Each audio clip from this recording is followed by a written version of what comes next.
આ દુનિયા ખોખોની રમત છે. ઘણા એમ જ માને કે આ તો હું છું એટલે ચાલે, ઘરમાં જો હું નહીં હું બધા તો એમ જ બૂમ માર્યા કરે કે આ તો હું છું ત્યાં સુધી, પછી તમે શું કરશો, પછી બહુ સારું થાય તું જાય પછી તો.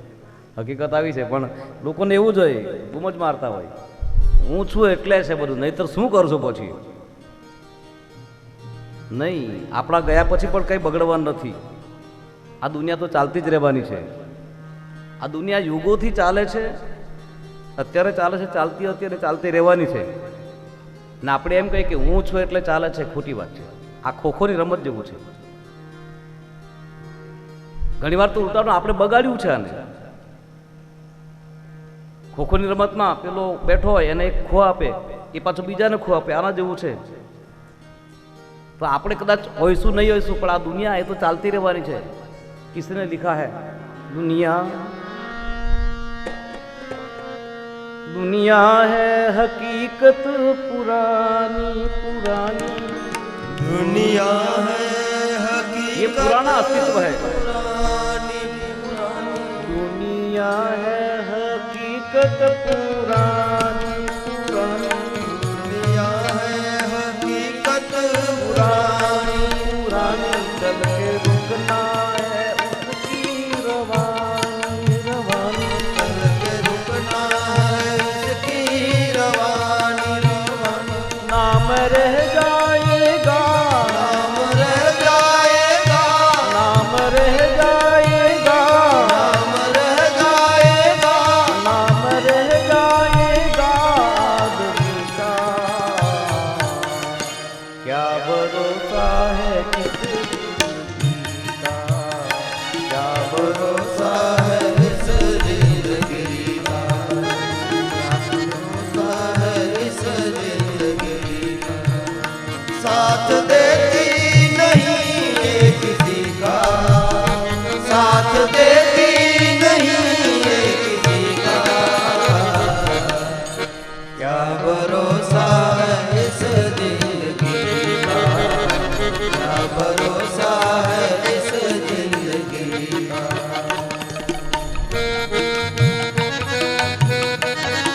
बड़ी सुंदर बातें लिखी है.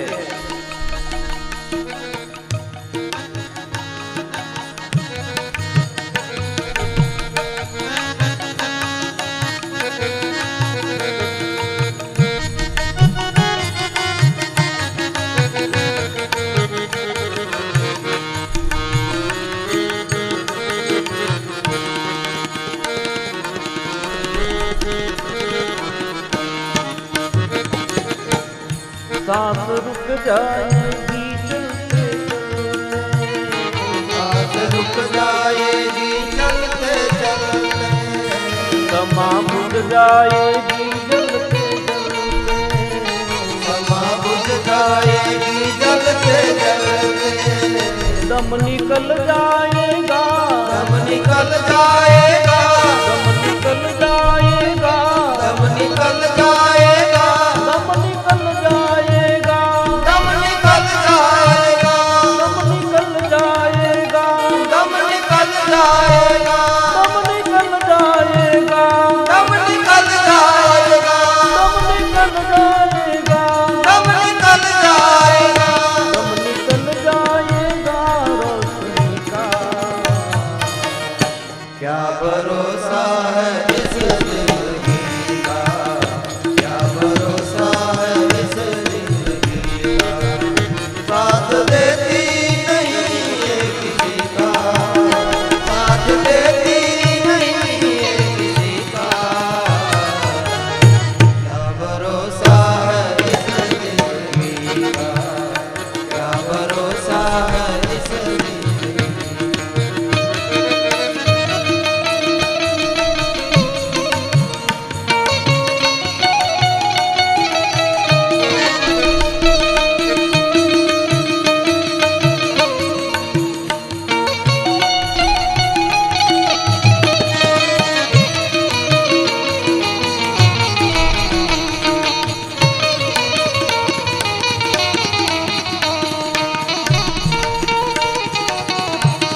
अंत में जो लिखा बहुत सुंदर, हम रहे ना मोहब्बत रहेगी रहेगी, मोहब्बत रहेगी, हम रहे ना मोहब्बत रहेगी रहेगी, हम रहे ना मोहब्बत रहेगी, दास्तां अपनी दुनिया कहेगी कहेगी, दास्तां अपनी दुनिया कहेगी, दास्तां अपनी दुनिया कहेगी कहेगी, दास्तां अपनी दुनिया कहेगी।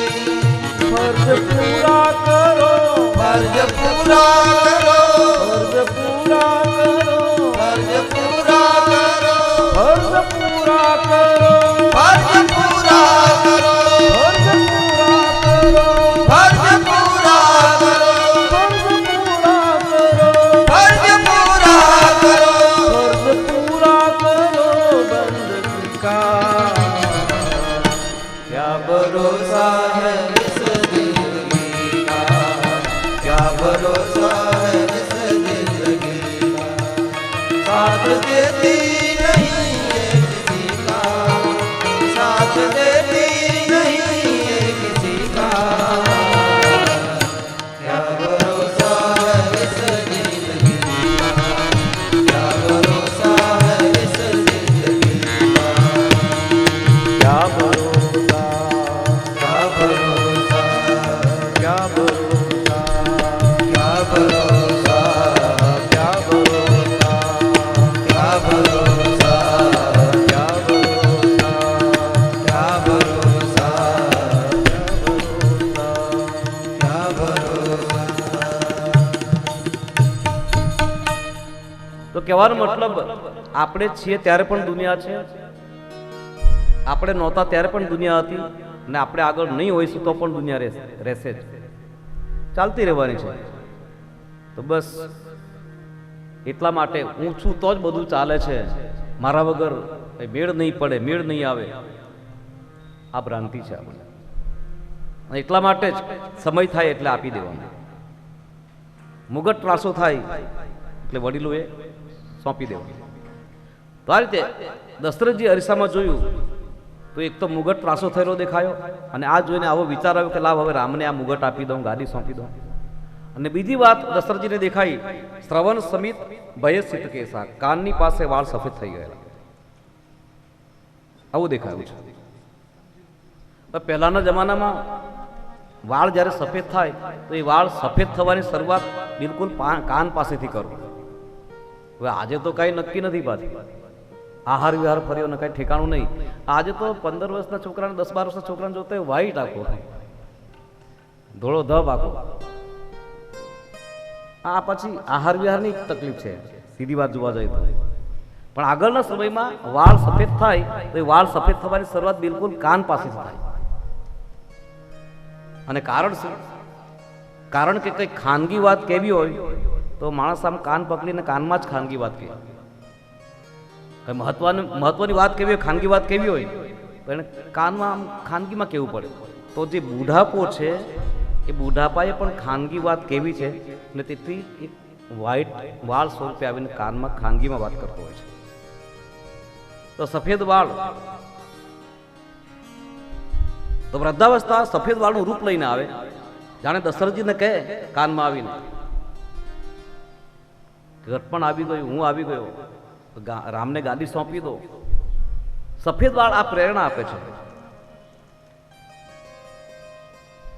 અને ખરેખર તમે વિચાર કરો કે ભગવાન આપણા વાળ સફેદ શું કામ કરી નાખે? આ એમને એમ કાળા રાખતો હોય તો વાંધો શું છે? આ ભગવાને સફેદ કરી નાખે ને પછી આપણે કેટલી મહેનત કરવી પડે, એ મહેંદી લગાડો ને ઓછી માથાકૂટ છે. એ આમને એમ કાળા રાખતો હોય તો વાંધો શું છે? એને તકલીફ શું છે? બાબત ગોઠ્યું શું કામ આવું? હવે તો પાછા એવા કાંસકા જેવા આવે છે, એમ કે તમે વાળ સફેદ થઈ ગયા તો એ કાંસકાથી ઓળો એટલે વાળ કમ્પ્લીટ થઈ જાય. એ કાંસકાથી વાળ ઓળ્યા પછી થોડીક વાર માટે એમ કહેવાય કે પાણી નહીં લગાડવાનું, એમ પાણીથી આગા રહેવાનું. અને ભૂલે ચૂકે જો એ કંઈક તાજા આમ વાળ ઓળીને પછી જો લગાડવાનું પાણી છાંટવા નથી, આ તો બધું નીચે આવી જાય. અને આમ પછી મોઢું જે ફેરવી દીધું આખો જાણે અત્યારે કુંભકર્ણ જાગે એવું લાગે. પછી તો વાળ સફેદ શું કામ કરી દે છે ભગવાન? એક જ કારણ છે. ભગવાન વાળ સફેદ એટલા માટે કરે છે કે હે જીવ, મેં તારા વાળ હવે સફેદ કરી દીધા, ધોળા કરી દીધા, હવે તારા કાળા કામ બધા બંધ કર. પહેલી વાત તો આ છે. અથવા તો मैंने तेरे बालों का रंग बदल दिया, अब तू अपने जीने का ढंग बदल दे. આ એક વાત થાય. બસ હવે કંઈક ઉજ્જવળ કામ કર, શુભ કામ કર, પ્રકાશિત કામ કર. ભગવાન વાળ એટલા માટે. અને આમે આપણે જમવા બેસીએ, જમણવારો જમવા બેસીએ અને પછી જમણવારમાં રસોઈ પીરસાય તો મીઠાઈ આવે, બધું જાત જાતનું પકવાન આવે, બધા મોહનથાળ આવે, કંઈ જે કંઈ બનાવ્યું હોય, લાપસી આવે, બધું આવે. અને પછી છેલ્લે ભાત આવે. આ એકવાર ભાત પીરસાઈ જાય ને, હવે તો બધું સિસ્ટમ બુફે બધી થઈ ગઈ એટલે ગમે ત્યારે લઈને ખાય. બાકી આગળ એવી સિસ્ટમ હતી કે ભાત પીરસાઈ જાય પછી પૂરું. એમ ભાત પીરસાઈ ગયો એટલે વાર્તા પૂરી. આ અમુક બધા છે ને, અમુક આપણી પદ્ધતિઓ બહુ એક શું કહે, નોંધ લેવા જેવી પદ્ધતિઓ. આપણો એક સમાજનો એક રિવાજ આગળના સમયમાં કે મહેમાન આવે આપણા ઘરે અને પછી રમેશભાઈ આબુજાના સમાજની વાત કરું છું, તો એમાં એ રોકાય અને પછી એને ઢોકળા, એટલે આપણે શું ઢીકડા કહીએ ને, શું કહેવાય, ઢીકડા એ બનાવીને ખવડાવે એટલે એને બીજા દિવસે ચાલ્યા જ જવાનું. બસ આ એની પૂર્ણાહુતિ એમ મહેમાન ગતિની. એને પછી જતા જ રહેવાનું હોય. એ પછી રોકાય તો મૂરખ કહેવાય, એવું ગણાતો કે એને આ ઢોકળા આવી ગયા એટલે સમજી લો કાલે ચાલ્યા જ જવાનું છે. બસ આ એક પદ્ધતિ હતી આખી. તો એ રીતે જમણવાર જ્યારે બેસે, બધે જમે અને પછી છેલ્લે ભાત આવે, પછી મોહનથાળ નહીં મંગાય. બસ હવે ભાત ખાઈને પછી હાથ ધોવાની તૈયારી, ઊભા થઈ જવાનું, પછી મંગાઈ નહીં. તો એક આ પદ્ધતિ છે. તો વાળ સફેદ થાય અને તેથી આ વાળ સફેદ થઈને આપણે પ્રેરણા આપે છે કે બસ હવે પૂરું થાય છે, હવે તારા જવાની નોટિસ આવી છે, તું તારું બધું છોડી દે. તમે એક વસ્તુ વિચાર કરો, આ વાળ આપણને આવી પ્રેરણા આપે છે. આ દુનિયાનો એવો નિયમ છે કે જે આવે એ જાય, જે આવે એ જાય, બરાબર? આ નિયમ છે. સુખ આવે જાય, દુઃખ આવે જાય, આવન જાવન એ બધું નિયમ છે સંસારનો. આ યુવાની આવે જાય, બચપણ આવે જાય, માણસ જન્મે જાય, મરે, આવે એને જવાનું. પણ એક વસ્તુ છે જે આવ્યા પછી જતી નથી. કઈ? વૃદ્ધાવસ્થા. એ આવે પછી જતી નથી, એ જેને આવે એ જાય, બાકી એ આવે પછી જતી નથી. વૃદ્ધાવસ્થા, બુઢાપો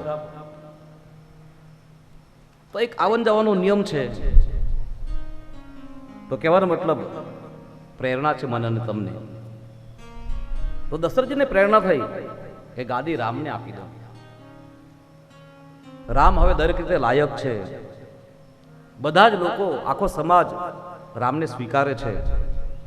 અને આવો વિચાર દશરથજીને આવ્યો છે. અને એ વિચાર આવતા દશરથજી સીધા વશિષ્ઠ બાપજીની પાસે ગયા છે આશ્રમમાં. અને ઓચિંતા આ રીતે દશરથજીને આવેલા જોઈ વશિષ્ઠજીએ કીધું કે મહારાજ ઓચિંતા ક્યાં બાત હૈ? અને ત્યારે દશરથજી બોલ્યા છે કે બાપજી, મારી આખી નગરી, મારા બધા જ પ્રજાજનો, એટલું જ નહીં, મિત્રો તો પ્રશંસા કરે જ છે રામની, પણ જે દુશ્મન જે હોય એ પણ એકે વાજે રામની પ્રશંસા કરે છે, સ્વીકારે છે રામ. હા, હજુ મારી સાથે કદાચ કોઈને કઈ માથાકૂટ હશે, મારી સાથે નહીં ફાવતું, પણ રામની સાથે બધાને બહુ બને છે. રામ બધાને પ્રિય છે, દુશ્મનને પણ પ્રિય છે. તો મહારાજ, આમ રામ બધાને પ્રિય પણ છે, રામ દરેક રીતે લાયક પણ થયા છે, તો બસ હું રામને ગાદી આપી દઉં. મારે રામને ગાદી આપી દેવી છે, મારે તમારી મંજૂરી જોઈએ છે. અને ખરેખર એ સમયમાં ગુરુને પૂછ્યા વગર કોઈ નિર્ણય થતો નહોતો. વશિષ્ઠ બાપજીએ કીધું કે રાજવી, તમે ખૂબ જ સુંદર વિચાર કર્યો છે. રાજવી, હું બીજું તો શું કહું, હું તમને એટલું જ કહીશ, તમે રામને ગાદી આપવાની વાત કરો છો, તો રામ કોણ છે તમને એટલું જ કહીશ. શું બાબાજીએ લખ્યું કે સુનું દ્વીપ જાસુ વિમુખ, જેના વિમુખ થવાથી કોઈ પણ માણસ પછતાઈ. જાસુ ભજન બીનું જરણી ન ચાહી, જેનું ભજન કર્યા વગર તનનો અગ્નિ, મનનો અગ્નિ, સંતાપ દૂર થતો નથી. તમારો દીકરો એ છે કે રાજવી જેના વિમુખ થવાથી પસ્તાવો થાય, જેના ભજન વગર જીવનની જલનને શાંતિ નથી પ્રાપ્ત થતી, એ તત્વ, એ પરમાત્મા, એ ભગવાન તમારા ઘરે પુત્ર બનીને આવ્યો છે. તમારો દીકરો ભગવાન છે. તો રાજવી બિલકુલ જગતનું કલ્યાણ થાય એવો વિચાર તમે કર્યો છે. હું તો એટલી સૂચના કરીશ કે જેમ બને એમ જેટલી જલ્દી રામને ગાદી આપી દે.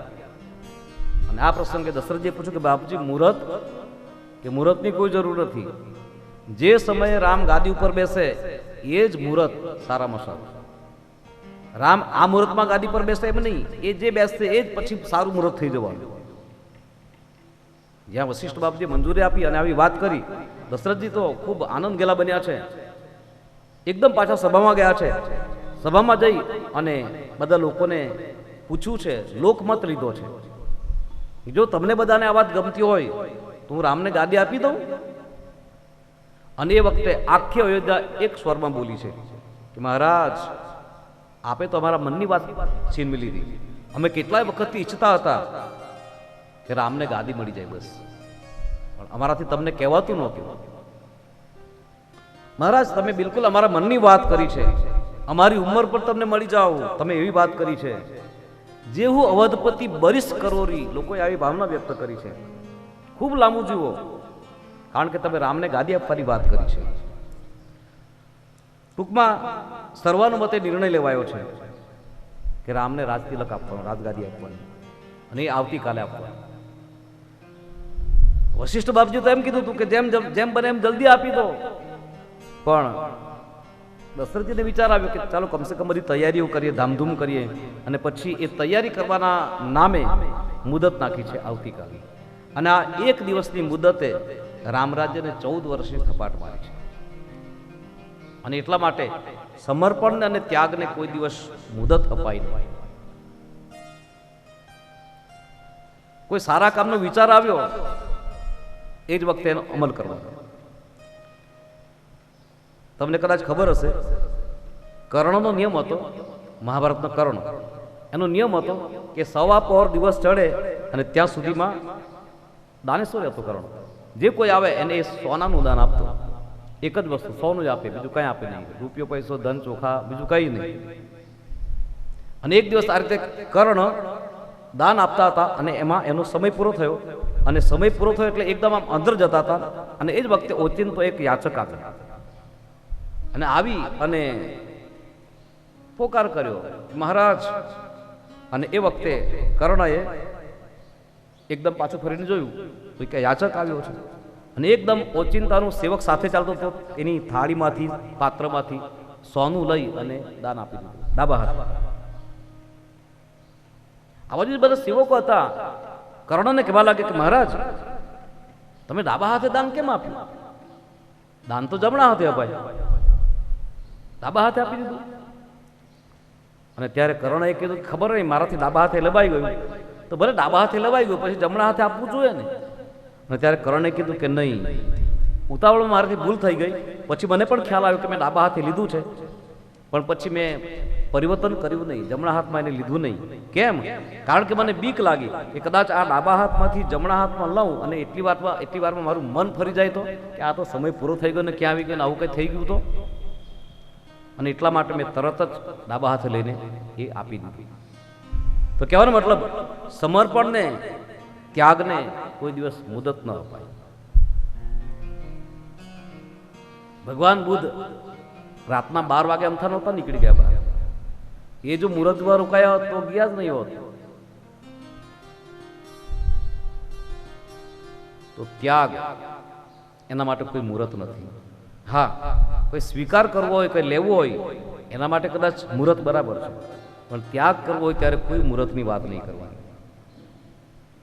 તો આ બાજુ દશરથજીએ એક દિવસની મુદત નાખી છે તૈયારી કરવાના નામે. અને એમાં રામ રાજ્યને 14 વર્ષની થપાટ વાગી છે. આખું નગર શણગારવા લાગ્યું છે, ધજા પતાકાઓ, તોરણો, ચોક ચોકાઓ પુરાવા લાગ્યા છે, જય જયકાર થવા લાગ્યો છે. આ બાજુ આ દિવસે વશિષ્ઠ બાપજી ખુદ રામની પાસે આવ્યા છે. રામને જેને સૂચના આપે કે રામ, આવતીકાલે તમને ગાદી મળવાની અને માટે તમારે આટલા આટલા સંયમો પાળવાના છે. વશિષ્ઠ બાપજી પોતે પહોંચ્યા છે. અને ખરેખર આપણી આ સંસ્કૃતિ છે કે આપણા દેશમાં કોઈને સત્તા મળતી તો ત્યારે ધર્મગુરુએ એને પહેલા સંયમનું શિક્ષણ આપ્યું કે તમારે આટલા સંયમ પાળવાના છે, આટલા નિયમમાં રહેવાનું છે. સંયમ વગર સત્તા સ્વીકારની આપણા રાષ્ટ્રમાં મનાઈ હતી. જ્યારે આજે સત્તા મળ્યા પછી કોણ કેટલો સંયમ પાળે છે. આ ભગવાન રામજીએ શું કામ વનવાસ લીધો, એની પાછળનું કારણ શું? હા, કઈ માએ 14 વર્ષની માગણી કરી વનવાસની, એ તો બરાબર છે, એક કારણ તો છે જ, પણ બીજું કારણ શું? આંતરિક કારણ એનું એક જ છે વનવાસ પાછળ. રામજી વિચાર્યું કે જો રામરાજ્ય લાવવું હોય તો 14 વર્ષ સુધી મારા દેશની અંદર દરેક વ્યક્તિને જ્યાં સુધી પૂરતા પહેરવાના કપડાં ન મળે ત્યાં સુધી હું વલકલ ધારણ કરીશ. પહેલી વાત. મારા દેશમાં દરેક વ્યક્તિને રહેવા માટે જ્યાં સુધી મકાન નહીં મળશે તો રામે વિચાર કર્યો ત્યાં સુધી હું મહેલને છોડી અને ઝૂંપડીમાં, કુટિયામાં નિવાસ કરીશ. મારા દેશની દરેક વ્યક્તિને પેટ પૂરતું ભોજન નહીં મળે તો રામજીએ નક્કી કર્યું કે ત્યાં સુધી 14 વર્ષ સુધી હું કંદ, મૂળ, ફળ, જે છેલ્લામાં છેલ્લો માણસ ખાતો હશે, ભાજી વગેરે, એ હું ખાઈશ. બીજું, મારા દેશની દરેક વ્યક્તિને, એક વ્યક્તિને એક જગ્યાએથી બીજી જગ્યાએ જવા માટે પોતાનું વાહન ન થાય અથવા તો એના માટે વાહનની વ્યવસ્થા નહીં થાય ત્યાં સુધી રામે વિચાર કર્યો કે હું પદયાત્રા કરીશ. અને આ રીતે 1-2 વર્ષની 14 વર્ષ સુધી રામજી આ રીતે નિભાવ્યું. આવ્યું વનવાસ કર્યો 14 વર્ષનો. રામરાજ્ય પછી આવ્યું. તો રામરાજ્ય એમ નહીં આવે, રામરાજ્ય આ રીતે આવે. ગંગાને લાવવી બહુ કઠિન છે, રામરાજ્યને લાવવું બહુ કઠિન છે, પણ એકવાર એ ગંગા આવી જાય, એકવાર એ રામરાજ્ય આવી જાય પછી યુગો સુધી ચાલ્યા કરે. તો વશિષ્ઠ બાપજી આવ્યા છે. રામ કરહુ સબ સંગ માધુ, રામ કરહુ સબ સંગ. રામ, તમે બધા સંયમ પાળો. કેવા સંયમો? કે ભૂમિ શયન કરો, આજે દૂધ અને ફળ જ લેવાનું, અમુક નિયમો પાળો, કારણ આવતીકાલે તમને સત્તા મળવાની. તો આ રીતે બધી એક આચાર સંહિતા બતાવી વશિષ્ઠ બાપજી ત્યાંથી નીકળી જતા રહ્યા છે. અને જ્યાં વશિષ્ઠ બાપજીએ સૂચના કરી અને એ જ વખતે રામજી વિચારમાં પડ્યા છે કે અમે ચારેય ભાઈઓ એક સાથે જન્મ્યા, અમારું બાળપણ સાથે વીત્યું, અમારા બધા જ યજ્ઞોપવિતથી લઈને લગ્ન અને બધા જ પ્રસંગો સાથે બધા પૂરા થયા, અમારા આ પવિત્ર કુળમાં બધું સાથે થયું, અને આ એક જ ઘટના કેમ અઘટિત બને છે? મારા 3 ભાઈ રહી જાય અને મને એકલાને ગાદી મળે? આ બરાબર નથી. ભગવાનને આવો વિચાર આવ્યો છે કે મને મળે ગાદી અને મારા 3 ભાઈઓનું શું? ભગવાનને વિચાર આવ્યો કે મને ગાદી મળે એના કરતા મારા ભરતને ગાદી મળવી જોઈએ. અને કેટલો સુંદર વિચાર!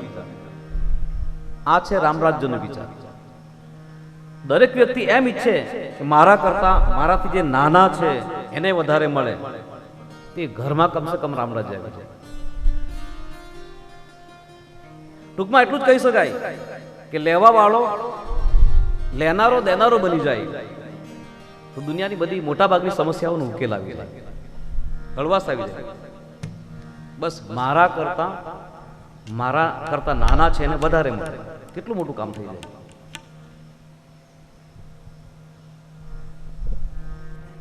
એક મરીઝ નામનો કવિ છે, બહુ સુંદર લખે.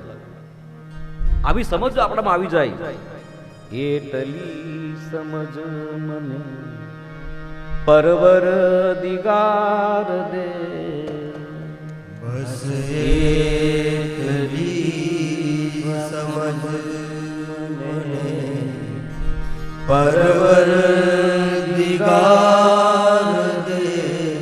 મને એટલી સમજણ આપ હે પ્રભુ. મરી કોણ સી સમજણ? સુખ જ્યારે જ્યાં મળે ત્યાં બધાના વિચાર દે. સુખ જાર જ્યાં મળે ત્યાં બધાના વિચાર દે. મને જ્યારે સુખ મળે ત્યારે હું બધાનો વિચાર કરું. કોના કોના? મારા ભાઈઓનો વિચાર કરું, મારા પાડોશીનો વિચાર કરું, મારા સમાજનો વિચાર કરું, મારા રાષ્ટ્રનો દેશનો વિચાર કરું. સુખ જ્યારે જ્યાં મળે ત્યાં બધાના વિચાર દે. સુખ જાર જ્યાં મળે ત્યાં બધાના વિચાર દે. બસ એટલી સમજ મને પરવર દિગાર દે.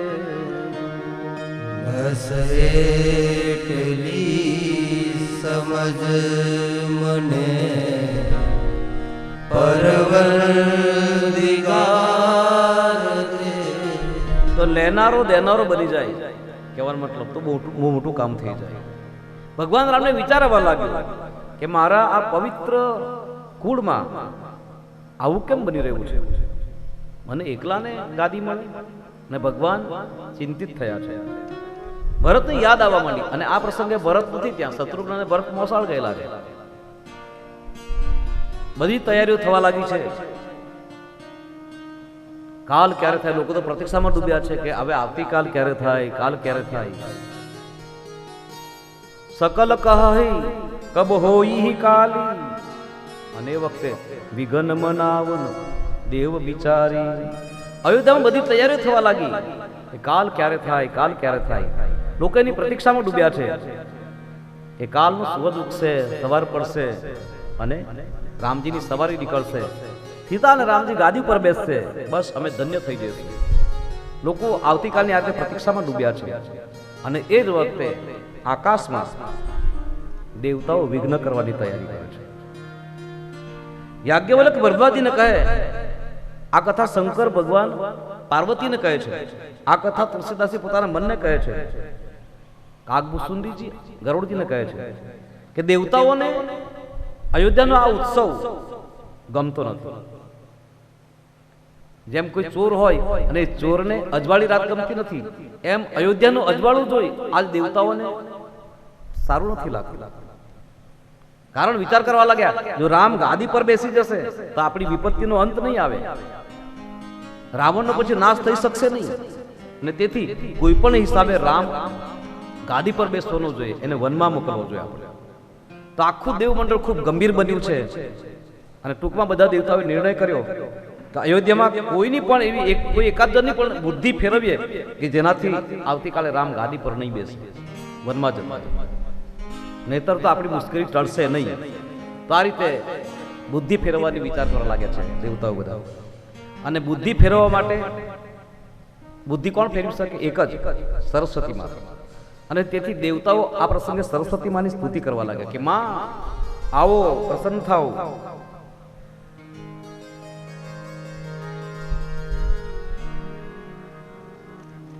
બધા દેવતાઓ ભેગા થયા છે, સરસ્વતીની સ્તુતિ કરે. બસ અમારું એક કામ કરો, અયોધ્યામાં જઈને કોઈની બુદ્ધિ ફેરવો. જય જીવન દાત્રી, જય જનની જીવન દાત્રી, જય જનની જીવન દાત્રી, જય જનની જીવન દાત્રી. દેવતાઓ સ્તુતિ કરે મા સરસ્વતીની. સાસાદ પગરે તારે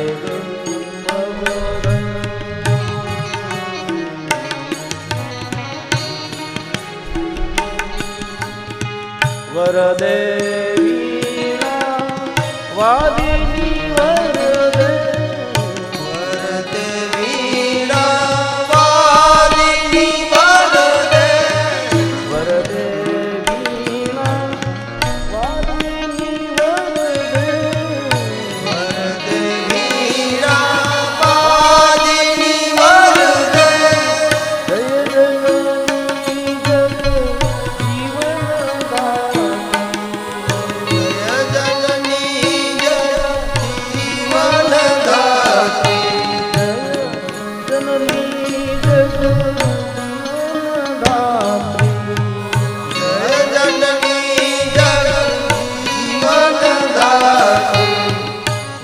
બળી બિલોકી માફ કરી દઈ સોઈ કાજ રામ જય બનરાજ તોજી હોય સકલ સુરકાજ.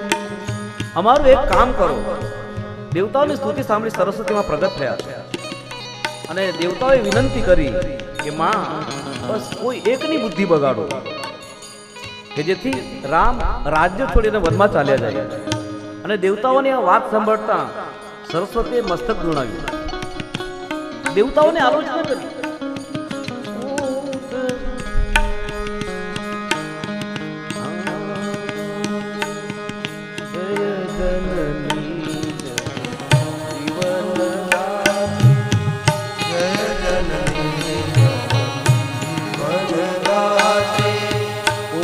નિવાસ નિજ કર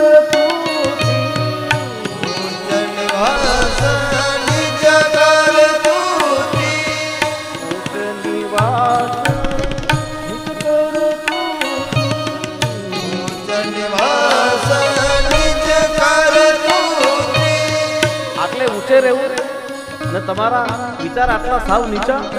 દેવતાઓ દેખી ન સકે દેખી ન સકઈ પરાઈ વિભૂતિ દેખી ન સકે પરાઈ વિભૂતિ દેખી ન સકઈ પરાઈ વિભૂતિ ઊંચ નિવાસ નિજ કર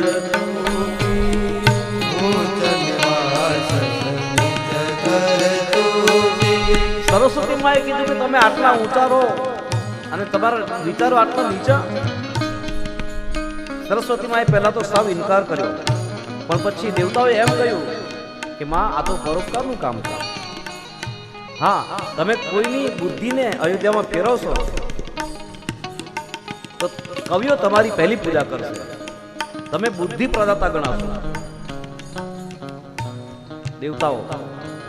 અને આ બાજુ દેવતાઓ સરસ્વતી માને કે રામ એ તો હર્ષ અને વિસ્મયથી રહિત છે. એને રાજ મળે કે વનવાસ મળે એને કઈ બહુ ફરક પડતો નથી. માં કવિઓ તમારી પહેલી પૂજા કરશે. આ પરોપકારનું કામ છે. સરસ્વતી મસ્તક ધૂણાવે. તમે આટલા ઊંચારો ને વિચારો આટલા નીચા. और बिल्कुल सही बात. बोली सूरत दिल के खोटे नाम बड़े और दर्शन खोटे. देखा पाए भोला भाला वो सभ्य लागे वो संस्कारी लागे नाम बड़े और दर्शन खोटे. अमुक वातावरण समाजમાં આવું કે ચિત્ર છે અને છતાં ત્યાં કેવા નાના ઝૂંપડામાં કોઈ કહેવાતો નાનો માણસ એને જોઈએ, એના જીવનને જોઈએ, એના કર્મને જોઈએ તો એમ લાગે કે નહીં નહીતર તો પેલાને જોઈને એવું લાગે આ જીવનમાં છે શું, જીવવા જેવું છે શું. પણ જ્યાં કોઈ ઝૂંપડીમાં એવું કોઈ માણસ દેખાઈ જાય અને પછી એમ લાગે કે નહીં જીવન જીવવા જેવું. कुछ और भी सांस लेने को मजबूर हो जाता. એ નાના માણસને જોઈને ઈચ્છા થાય કે નહીં જીવવા જેવું છે જીવન તો. નહીતર તો નફરત से भरे इस जंगल में. આખું જંગલ આ સંસાર નફરતથી ભરેલો છે. એમાં કઈ બહુ ઠીક નથી દેખાતું ચિત્ર. પણ છતાં હવે ઝૂંપડીમાં કોઈ ઇન્સાન કી ખુશ્બુ આતી હૈ. વાસ મિત કર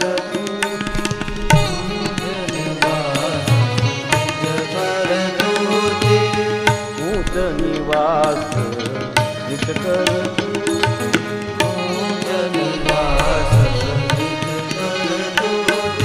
તો સરસ્વતીએ ઇનકાર કર્યો, પણ દેવતાએ બહુ આગ્રહ કર્યો કે પરોપકારનું કામ છે, આમ થશે આમ થશે. અને પછી કંઈક ભગવાનની ઈચ્છા, દેવતાઓનું દબાણ, એ લોકોનો આગ્રહ, અને માં સરસ્વતી તૈયાર થયા. આ બાજુ દેવતાઓની આ રીતે વાત સ્વીકારી અને સરસ્વતીમાં અયોધ્યાના આકાશમાં આવ્યા છે. અયોધ્યાના આકાશમાં સરસ્વતી ઘૂમવા લાગ્યા છે. અને જ્યાં અયોધ્યાના આકાશમાં કોઈની બુદ્ધિ ફેરવા માટે સરસ્વતી ફરી રહ્યા છે, ઘૂમી રહ્યા છે, અને એ જ વખતે અયોધ્યામાં અપશુકન થવા લાગ્યા છે. માં કૌશલ્યના મહેલમાં જે બધી દીપમાળાઓ પ્રગટેલી હતી એમાં દીવડાઓ બધા બુઝાવા લાગ્યા છે.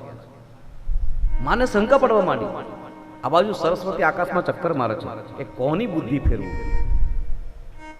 મનમાં વિચાર કરે કે આ અયોધ્યામાં જન્મી અને જેને સદીઓનું પાણી પીધું હશે એની બુદ્ધિ કોઈ દિવસ ફેરવી શકીશ નહીં. અને બિલકુલ વાત સહી હે. જ્યારે બુદ્ધિ બગાડી, બુદ્ધિ ફેરવી તો મંથરાવી. અને મંથરાવે કઈ અયોધ્યાનો જીવ નથી, એ મૂળ કૈકેયીની સાથે આવેલી દાસી છે. કૈકેયી દેશ ત્યાં કરિયાવરમાં વળેલી કૈકેયી. અને ખરેખર કેમ બુદ્ધિ બગાડી શકાય અયોધ્યાના માણસમાં? તો આ બાજુ સરસ્વતી વિચાર કરે કે શું કરવું, કોની બુદ્ધિ ફેરવું. અને એમાં એની દ્રષ્ટિ મંથરા ઉપર પડી છે. નામ મંથરા મંદ ગતિ ચેરી કૈકેયી કેરી. મંથરા નામની કૈકેયીની દાસી એ જતી હતી. સરસ્વતી એને જોઈ અને વિચાર્યું કે બસ આની બુદ્ધિની ભૂમિકા ફેરવી. અને આ રીતે વિચાર કરી અને સરસ્વતીએ રજોગુણી માયાનો પ્રહાર કર્યો છે. અને ગઈ ગિરામતી ફેરી, મંથરાની બુદ્ધિને ફેરવી નાખી. અને જ્યાં સુધી મંથરાની બુદ્ધિ ફરી નહોતી ત્યાં સુધી અયોધ્યાનો ઉત્સવ મંથરાને આનંદ આપતો હતો. પણ જ્યાં બુદ્ધિ સરસ્વતીએ ફેરવી એટલે એ જ ઉત્સવ મંથરાને દુઃખ આપવા લાગ્યો.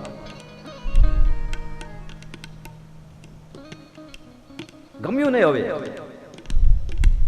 જ્યારે બુદ્ધિની ભૂમિકા બદલાઈ તો ઉત્સવ આખો એને દુઃખ આપવા લાગ્યો છે. આ બાજુ બુદ્ધિ ફેરવાતા સિદ્ધિ આવી છે મંથરા કૈકેયીની પાસે આવી છે. અને પછી આવીને ચૂપચાપ ઊભી છે. કૈકેયીએ આ જોયું કે આ મંત્રી આજ એના સ્વભાવથી વિપરીત કેમ વર્તે. કારણ કે મંત્રાનો સ્વભાવ હતો કે એ બહુ બોલ કરતી. આવે એટલે બોલવાનું શરૂ કરે તો જાય ત્યાં સુધી ચૂપ નહીં રહેવી. અને જ્યારે આજ આવી છે તો બિલકુલ બોલતી નથી, કે ચૂપ છે સાવ. અને કૈકેયીને આ જોઈને ચિંતા થઈ. કહેવા લાગી કે મંત્રી ક્યાં વાત હે, જલ્દી બતા, બધા કુશળ તો છે ને અમારા પરિવારમાં? અને ત્યારે છતાંય ચૂપ રહી છે. અને જ્યારે કૈકેયી પૂછ્યું અમારો રામ તો કુશળ છે ને? જ્યાં પૂછ્યું કે રામ તો કુશળ છે ને, અને એ જ વખતે મંત્રી બોલી છે રામની કુશળતા પૂછે તું? બતાવ, આજ અયોધ્યામાં રામ સિવાય બીજું વધારે કુશળ છે કોણ?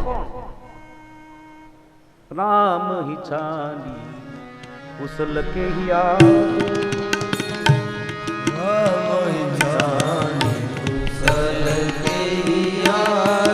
રામ સિવાય આજે બીજું કોઈ કુશળ નથી અયોધ્યામાં. કારણ દેહી જને દેહી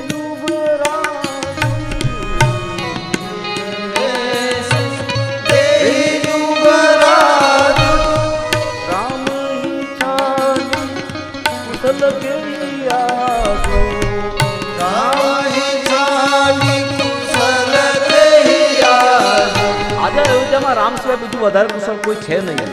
કારણ કે દશરથ મહારાજ આવતીકાલે રામને ગાદી આપે છે. રામને રાજતિલક થાય છે આવતીકાલે. અને જ્યાં રામને કાલે ગાદી મળે છે, આ શબ્દો કૈકેયી સાંભળ્યા અને કૈકેયીમાં તો નાચવા લાગી છે. સચ મંત્રા, મારા મનની ઈચ્છા ઈશ્વરે પૂરી કરી. હું રોજ મહારાજને કહેતી હતી કે હવે રામ લાયક છે, એને ગાદી આપી દો, નિવૃત્તિ લઈ લો તમે. તો મંત્રી આજે તો ભગવાન મારી ઈચ્છા પૂરી કરી. માં તો આમ ચોક પૂરવા લાગી, તોરણ બાંધવા લાગી, બહુ રાજી થઈ ગઈ. મંથરા વિચાર કરવા લાગી કે આ તો બધું ઉલટું થઈ ગયું, હું આવી છું કંઈક બીજા હેતુ માટે અને આ તો બધું ઉલટું થઈ રહ્યું છે. પણ છતાં આ મંથરા કૈકેયીની દાસી હતી, કૈકેયીના સ્વભાવને પગથી માથા સુધી જાણતી હતી. એને ખબર હતી કે થોડાક સમય પછી હું કૈકેયીમાં પરિવર્તન લાવી શકીશ. આ મંથરા બહુ ખરાબ પાત્ર છે. રામાયણમાં રાવણ છે એના કરતા પણ વધારે ખતરનાક પાત્ર હોય તો મંથરા. કારણ કમસે કમ રાવણ મર્યો તો ખરો, પણ રામાયણમાં ક્યાંય મંથરાનું મૃત્યુ દેખાતું નથી. અને આ મંથરા હજી પણ જીવે છે. મંથરા એટલે સમર્પણ અને ત્યાગની જગ્યાએ જ્યારે આપણામાં સ્વાર્થ ફૂટી નીકળે, સમજવાનું કે આપણી જીવનની અવધમાં મંથરા આવી છે. રામાયણ આપણે શાંતિથી વાંચીએ તો ખ્યાલ આવી જાય કે રામાયણમાં મંથરા જેટલા વાક્યો બોલી છે એટલા વાક્યોને અલગ કાઢી લઈએ, એટલી ચોપાઈઓને છૂટી પાડી દઈએ જે મંથરાના મુખમાંથી જેટલી નીકળી, અને એની નાની પુસ્તિકા બનાવી અને એ નાની પુસ્તિકા વાંચી અને સંયુક્ત કુટુંબમાં વિક્ષેપ કેમ કરાય એ વિષયના પીએચડી થઈ જવાય. મંથરા આવું બોલી છે, મંથરા આવું પાત્ર છે. જે હર્યું ભર્યું કુટુંબ હોય અને એમાં વિક્ષેપ કેમ કરો, એ જેટલું મંથરા બોલી એમાંથી બધી શીખ મળી જાય. આટલું ભયંકર પાત્ર છે. કઈ ખુશ છે મંથરાએ સમાચાર આપ્યા ત્યારે, અને ત્યારે નારી ચરિત્ર કરી અને મંથરા આંસુ પાડવા લાગ્યા. અને ત્યારે કઈ બોલી કે રામને ગાદી મળે છે એમાં તું રડે છે શું કામ? તારી આંખમાં આંસુ કેમ? આ તો બિલકુલ મારી ઈચ્છાને અનુકૂળ થઈ રહ્યું છે. રામને ગાદી મળે તો મારી ઈચ્છા છે પોતાની. અને ત્યારે મંત્રી બોલી બરાબર છે, તમારી ઈચ્છા છે, પણ રામને ગાદી મળે મને પણ ગમે, પણ જે રીતે રામને ગાદી અપાઈ રહી છે એ બહુ ખરાબ છે. આ જુઓ મંત્રીની પદ્ધતિ, સ્ટાઇલ. મતલબ કે શું તમને દશરથજીએ કહ્યું હતું કે રામને કાલે ગાદી આપું છું? રોજ તમારી પાસે આવે, સેવા સ્વીકારે, અને છતાં તમને કઈ વાત કરેલી? દેવી આજ અયોધ્યામાં નાનામાં નાના માણસને પણ ખબર છે કે આવતીકાલે રામને ગાદી મળવાની. દરેકના ઘરમાં દીપ પ્રજ્વલિત થયા છે, તમને કઈ ખબર નહીં? મતલબ કઈ કે શું? તો કે હા, આ રામ રાજ્યની વાત આજની નથી, તો 15 દિવસથી આ વાત ચાલે. અયોધ્યામાં ઉત્સવ ઉજવાય. બિલકુલ ખોટું નિવેદન મંથરાએ કર્યું છે. 14 રાત વીતી ગઈ, આજે તો 15મી રાત છે. તમારા ભરતને કોઈ બોલાવે છે મોસાળમાંથી? કઈ કીધું મંત્રીને કે મંત્રી એ આજની વાત હોય કે 15 દિવસ પહેલાની વાત હોય, મહિનાથી શરૂ થઈ વાત, ફરક શું પડે? સરવાળે તો મારી ઈચ્છા જ પૂરી થઈ રહી છે ને. કઈ મંત્રીને કઈ કહેવા લાગે, મંત્રી તારે જે કોઈ ભેટ જોઈતી હોય તું માગી લે, તું દાસી છે. અમારા રાજ્ય કુટુંબની વાતમાં તારે બહુ વિશેષ વધારે કઈ પ્રવેશ કરવો જોઈએ નહીં. ધક્કો માર્યો અને ચતુર મંથરા રડી પડી છે. કહેવા લાગી ગમે તે રાજા થાય, મારે શું લેવા દેવા, પણ આ તો તમારું અહિત નથી જોવાતું મારાથી, અને એટલે મારે તમને આ વાત કહેવી હતી. શું કે દશરથજીને તમે જેટલા પોતાના માનો છો એ તમારી ભૂલ છે. એ તો મનના મેલા છે. અને જ્યાં મંથરાએ દશરથજીની ટીકા કરી, કીધું કે એ મુખના મીઠા છે, મનના મેલા છે, તમારો સ્વભાવ સરળ છે, અને જ્યાં પોતાના સૌભાગ્યની આ રીતે ટીકા મંત્રીએ કરી છે અને કઈથી સહન ન થતા મંત્રીના ગાલ ઉપર તમાચો માર્યો છે. ઘર ફોડી તારી જીભ ખેંચી લઈશ જો હવે પછી આવું બીજી વાર બોલી છે તો. કારણ કે આર્ય નારી છે, પતિનું અપમાન સહન કરી શકી નહીં. આ બાજુ મંત્રી પડી ગઈ છે નીચે. થોડી વાર થઈ ગઈ, પછી કઈને એમ થયું કે બિચારી દાસી છે, એની બુદ્ધિ કેટલી, એ ગમે તે વાત કરે, એની બુદ્ધિ સાથે મારે શું કામ એને પેલું થવું જોઈએ? અને આમે એને મને રામ ને ગાદી મળે છે, સુંદર સમાચાર આપ્યા છે, મારે આવું કમસે કમ નહોતું કરવું જોઈતું. એને મંગળ સમાચાર આપ્યા છે બને. પાછી આમ ગઈ છે કઈ બોળી કઈ લાવ એને ભેટ આપી. તો આ રીતે ભરતની માતા બોળી છે, નજીક પહોંચી છે. કહ્યું કે મંથરા હવે પછી આવું બોલીશ નહીં, કાળજી રાખજે, તારે જે જોઈએ તે માંગી લે. અને ત્યારે મંત્રીએ કીધું કે મારે હવે માંગવાનું રહ્યું શું? તમે ઘર ફોડી તો નામ આપ્યું, જીભ ખેંચી લેવાની વાત કરી. મંત્રી અરે રામ રાજા થાય કે ગમે તે થાય, હું કઈ દાસીમાંથી રાણી થવાની નથી. તો આ તો તમારું અન્ન ખાધું, તમારા કપડાં પહેર્યા, અને એટલે તમારું અહિત મારાથી જોવાતું નથી. તમે એમ માનો છો કે બધા તમારા છે, પણ તમારી બે સૌખ્ય કૌશલ્યા અને સુમિત્રા એ તમારું સુખ સહન કરી શકતી નથી. મહારાજ તમારા માટે વધારે સમય કાઢે એમને ગમતું નથી, અને તેથી તમારો પુત્ર વિદેશમાં છે, અને ત્યારે રામને ચૂપચાપ ગાદી આપી રહ્યા છે. આખું તમારા વિરુદ્ધ એક ષડયંત્ર ગોઠવાયું છે. મંથરા કહે છે, મેં એવું સાંભળ્યું છે મંથરા કે બસ રામને ગાદી આપી દેવાની, અને પછી તમે અને ભરત જો કૌશલ્યાની ગુલામી કરશો, કૌશલ્યાની દાસી બનીને રહેશો, તો જ તમને અયોધ્યામાં રહેવા દેવાશે. બાકી ક્યાં તો તમને બંદી ગૃહમાં જેલમાં પૂરવામાં આવશે, અથવા તો અહીંથી કાઢી મૂકવામાં આવશે. અને આ પ્રસંગે કઈ જે જવાબ આપ્યો, સાધુવાદ પાત્ર, એણે મંત્રીને કીધું કે મંત્રી તું વાતો જ મૂકી દે, બંધ કર. કારણ કૌશલ્યમાં આવું કોઈ દિવસ વિચારે નહીં.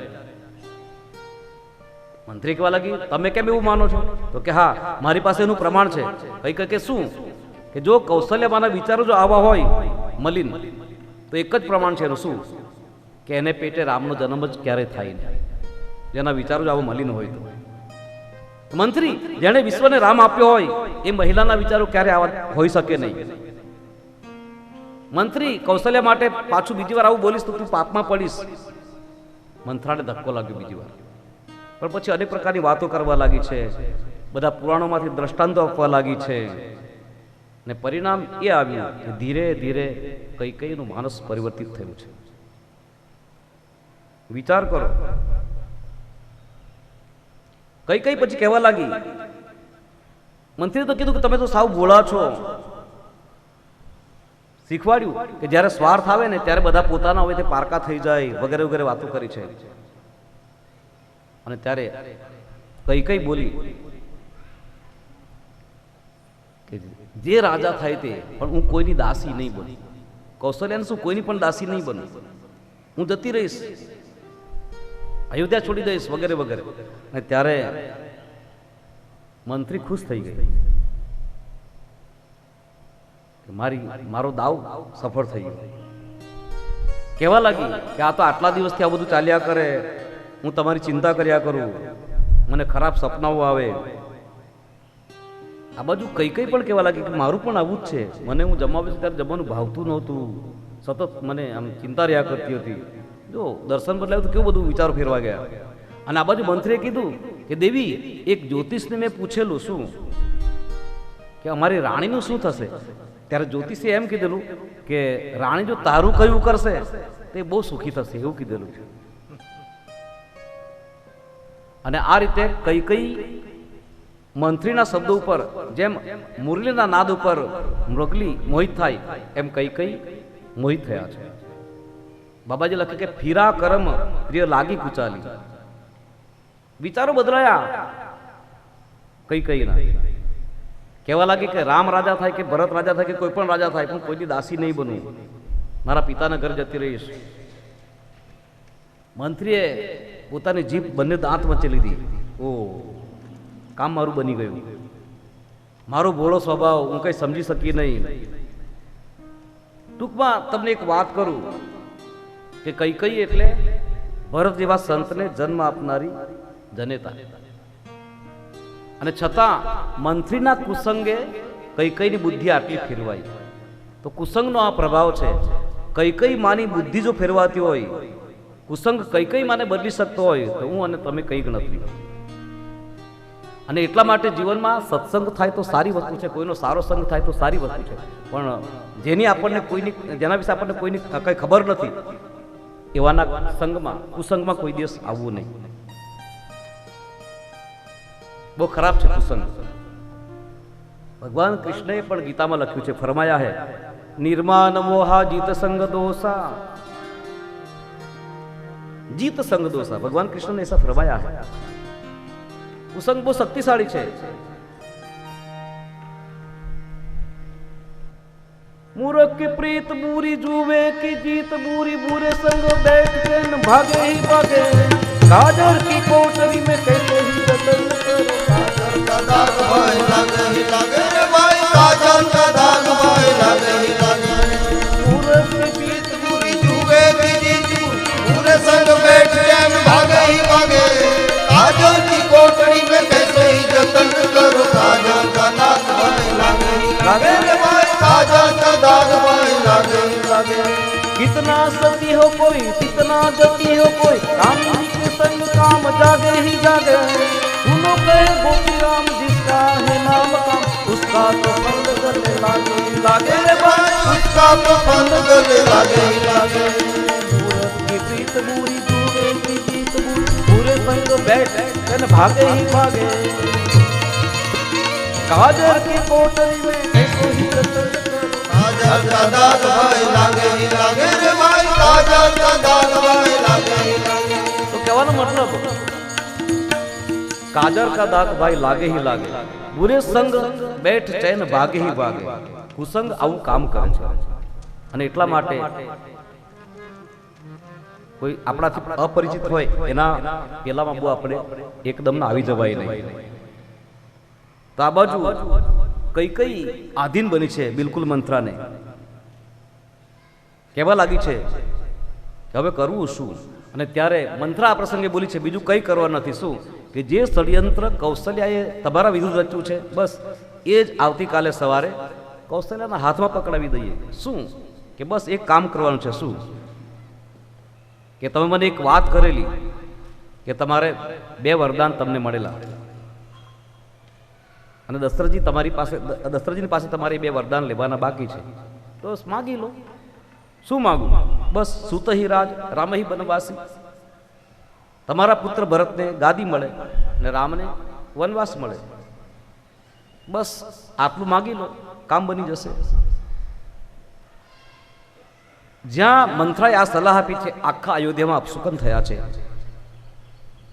અને હા આ રીતે નથી માગવાનું જ્યારે દશરથજી આવે તો ત્યારે બસ તમારે કોપ ભૂમમાં જવાનું છે આ બધા સારા કપડાં કાઢી નાખો ફાટેલા કપડાં પહેરો વાળ વિખેરી નાખો અને ખરેખર કઈકઈમાં એટલું બધું પરિવર્તન આવ્યું કે જેમ આમ એક મૃગલી નાચે ઈશારા પર એ રીતે નાચવા માંડી છે બધું કરવા માંડી છે તો કોપ ભુવન સજાયો છે મંત્રીની સૂચના પ્રમાણે કઈ કોપ ભુવનમાં ગયા છે કઈ ભૂમિ શયન કરે છે આજ અયોધ્યામાં નાનામાં નાના માણસને ઘરે પણ ઉત્સવ મનાવાય અને ત્યારે કઈના ભવનમાં અંધકાર છે એક આખું જુદું જ વાતાવરણ મંત્રીએ ઊભું કરાવ્યું છે આ બાજુ વાજિંત્ર વાગે છે બહાર દશરથજીને આજ એવું હતું આખા દિવસ ખટપટમાં હતા અને પછી વિચાર આવ્યો સાંજના સમયે કે ચાલ હવે બધું કામ પૂરું થયું છે તો વાજિંત્ર વાગે છે એક બાજુ ને મહારાજ ઓચિંતા આમ કઈને ખબર આપું એવું વિચારી સંધ્યાના સમયે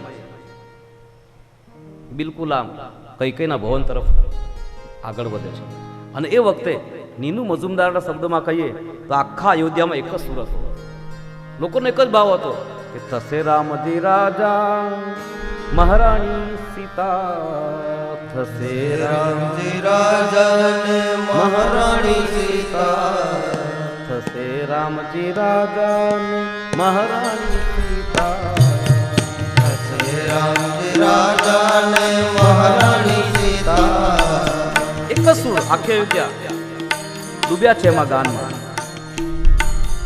અને આ બાજુ સંધ્યાના સમયે આખા અયોધ્યામાં આવું વાતાવરણ છે બધા લોકો પ્રતીક્ષામાં ડૂબ્યા છે ક્યારે કાલ થાય ક્યારે સીતા અને રામજી ગાદીએ બેસે અમે જોઈએ દર્શન કરીએ નિહાળીએ આ લોકોને અને એ સંધ્યાના સમયે દશરથજી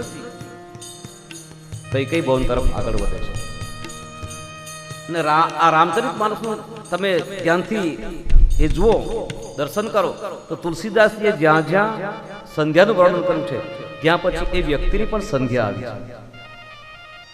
રામાયણ દશરથજી સંધ્યાના સમયે કઈના ભવનમાં ગયા પછી ત્યાંથી બહાર નીકળ્યા નથી કઈના ભવનમાંથી સીધા પછી કૌશલ્યાના ભવનમાં લઈ જવામાં આવ્યા અને કૌશલ્યાના ભવનમાંથી સીધું પછી એમનું સબજ બહાર નીકળ્યું છે તો જ્યાં જ્યાં સંધ્યાનું વર્ણન આવ્યું ત્યાં એ વ્યક્તિની પણ સંધ્યા આવી છે અસાંજ ભવન ઉત્તરકાંડ લંકાકાંડ અસાંજ ભવન ગયું દશકંદા તુલસીદાસ કહે કે સંધ્યા થઈ અને રાવણ પોતાના ભવનમાં ગયા બીજા જ દિવસે એનું મૃત્યુ થયું, યુદ્ધમાં રામના હાથે મરાયા. બાલકાંડમાં પણ પ્રસંગ છે. અસાંજ દિન અસ્ત્ર બીજાની, આસન દિન અસ્ત્ર બીજાની.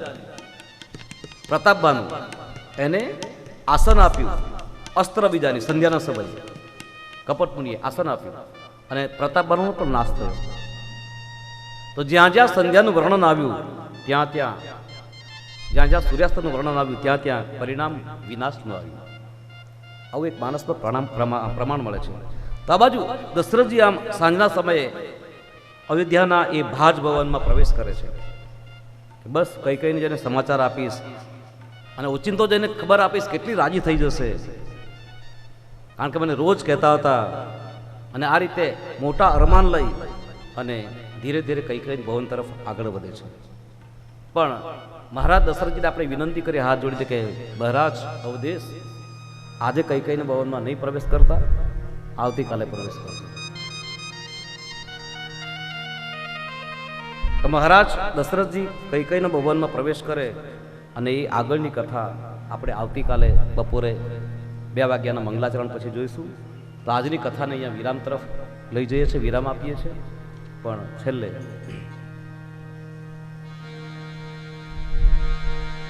સિય રામ કહિયો, સિય રામ કહિયો, સિય રામ કહિયો, સિય રામ કહિયો, સિય રામ કહિયો, સિય રામ કહિયો, સિય રામ કહિયો, સિય રામ કહિયો, સિય રામ કહિયો, સિય રામ કહિયો, સિય રામ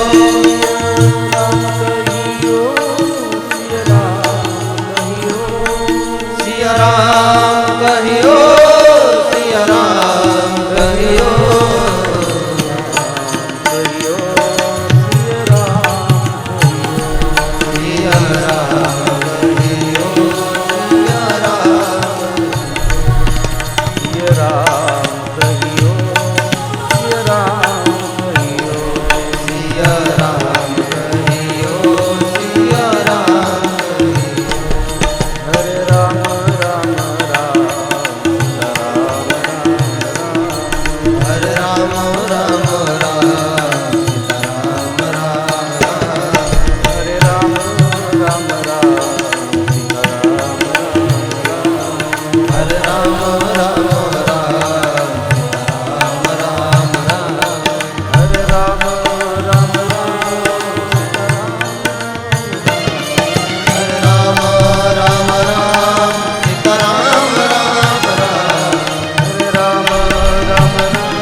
भगवंता कई कई के कारण राज निवारण असुर विदारण मदमान भव सिंधु तारण जनयुग जारण पार उतारण भगवंता जीव पार उतारण भगवंता जीव पार उतारण भगवंता राम राम राम राम राम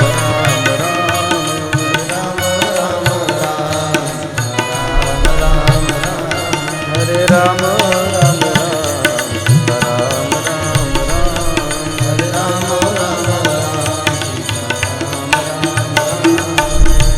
जय जय रघुवीर समर्थ की जय जय रघुवीर समर्थ की जय जय रघुवीर समर्थ की जय जय रघुवीर समर्थ की जय जय रघुवीर समर्थ की जय जय रघुवीर समर्थ